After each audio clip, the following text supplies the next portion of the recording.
Hello everyone, প্রায় ঘড়িতে বাজে ৬টা, বাড়ি থেকে বেরিয়ে পড়েছি। আমি যাচ্ছি কেষ্টপুরে আজকে সবাই মিলে আমরা মিট করবো আর কিছুক্ষণের মধ্যে আমরা কেষ্টপুর পৌঁছে গেছি। আমরা চলে এসেছি রাখিদির ফ্ল্যাটে।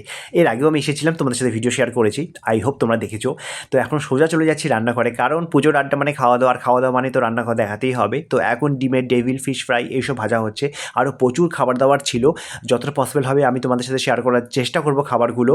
তো আজকে তো আমরা প্রচুর মজা করবো, সেই প্ল্যান করেই এসেছি। জানি না কতটা কি শেয়ার করতে পারবো তোমাদের সাথে। তো এখন খাবার দাবার মোটামুটি রেডি, আমরা এখন খেতে বসেছি আর তার মাঝখানে চলছে রিলস। এখন সবাই রিলস করছে, আর একটু খাওয়া দাওয়ায় ফিরে আসি। তো এখন দেখাচ্ছে সেটা হচ্ছে হোয়াইট চিকেন, যেটা খেতে দারুণ ছিল। আর রাখিদি আজকে বানিয়েছিল মেথি চিকেন, যেটাও খেতে কিন্তু অপূর্ব ছিল। তো রাখিদিকে বলতে হবে আর একবার যেন এই মেথি চিকেনটা আমাদের রান্না করে খাইয়ে দেয়। তো যাই হোক, তোমরা পুজোটা কীভাবে এনজয় করবে ডেফিনেটলি আমাকে কমেন্ট করে জানাবে। ঘড়িতে প্রায় এখন 10:30 বাজে, আমাদের পার্টি ওভার, এখন হয়তো বাড়ি যাওয়ার পালা। তোমরা পুজোটা খুব ভালো করে এনজয় করো। দেখা হচ্ছে একটা নতুন ভিডিওতে, আজকের জন্য এতটুকুই।